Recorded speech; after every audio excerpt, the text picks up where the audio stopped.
पंजाब में अब तोतों का भी रजिस्ट्रेशन नंबर होगा। पंजाब वाइल्ड लाइफ डिपार्टमेंट ने एक नई पॉलिसी इंट्रोड्यूस करवाई है जिसके तहत तमाम पैरेट ओनर्स को अपने पैरेट्स रजिस्टर करना जरूरी होगा। इस फैसले का मकसद इंडेंजर्ड स्पीशीज को प्रोटेक्ट करना और इलीगल बर्ड ट्रेड पर कंट्रोल करना है।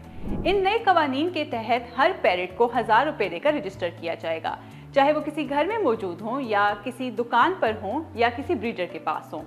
रजिस्ट्रेशन के बाद पैरेट को एक छोटी सी रिंग दी जाएगी जिस पर एक यूनिक आइडेंटिफिकेशन नंबर होगा। रजिस्टर्ड पैरेट्स अगर ब्रीडिंग करते हैं तो उनके बच्चों को भी एक अलग आइडेंटिफिकेशन नंबर दिया जाएगा। डिपार्टमेंट ने वाज़ेह किया है कि वाइल्ड लाइफ की ओपन सेल अब भी बैंड है।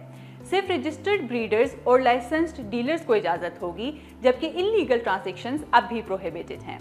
वाइल्ड लाइफ एक्सपर्ट्स के मुताबिक पंजाब के नेटिव पैरेट्स जैसे अलेक्जेंड्रीन, रोज रेंड, स्लेटी हेडेड और प्लम हेडेड हैबिटेट लॉस और इलीगल ट्रैपिंग की वजह से बहुत ज्यादा प्रेशर में हैं। इस नई आईडी और मॉनिटरिंग के जरिए हुकूमत का इरादा है कि ऑनरशिप को जिम्मेदार बनाया जा सके और वाइल्ड लाइफ को प्रोटेक्ट किया जा सके।